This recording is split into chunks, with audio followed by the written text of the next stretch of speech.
Welcome. Today, we're going to journey to an ancient Chinese forest to understand a very modern kind of human behavior. It's a timeless story, and it's all held within just 4 characters. So, let's begin with the characters themselves. Think of them like pieces of a map, because they really hold the key to the entire tale. The idiom you see here is pronounced Jiǎ Hǔ Wēi.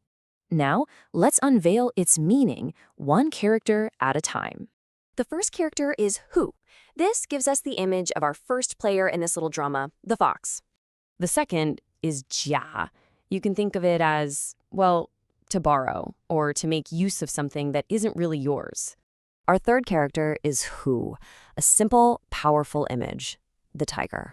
And the last one, Wei. This means might, power, or a kind of awe-inspiring presence.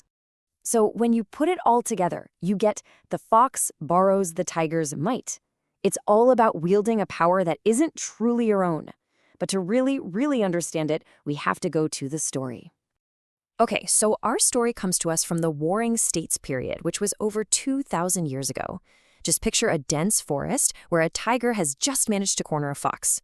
Can you imagine? Just as the tiger is about to eat, the clever fox makes this absolutely stunning claim.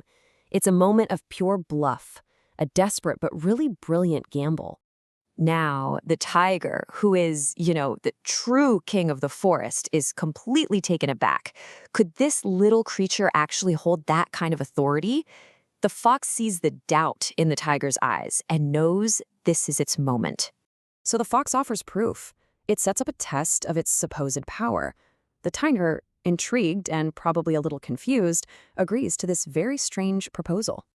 And just like that, this very strange procession begins.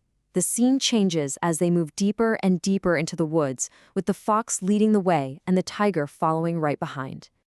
I mean, just try to imagine what that looked like. The fox, so small but puffed up with arrogance, just strutting along, and right behind it, the silent, immense power of the tiger. So, of course, what happens? Every animal they encounter just flees in panic. So the fox turns to the tiger, totally triumphant. But here's the thing. The tiger has made a huge mistake in understanding what it's just witnessed. And this is where it gets really interesting, right? This giant gap between perception and reality.